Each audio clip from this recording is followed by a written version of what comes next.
নমস্কার বন্ধুরা, আজ 4 লাইনের ছোট্ট একটি কবিতা লিখেছি, সেটা আপনাদের সঙ্গে একটু শেয়ার করতে চাই।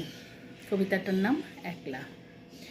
একলা যখন ভাবি নিজেকে, সত্যিই তো একলা, আমিই তো আমি।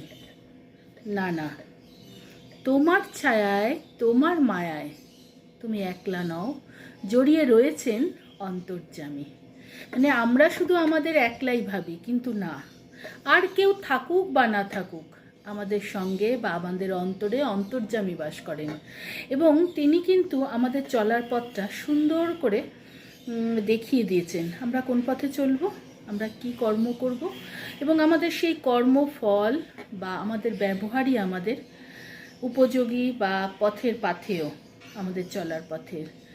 আমরা যে যেমন কর্ম করব সেই ফলটুকু নিয়েই ওই ওপরওয়ালা নির্দিষ্ট করে রেখে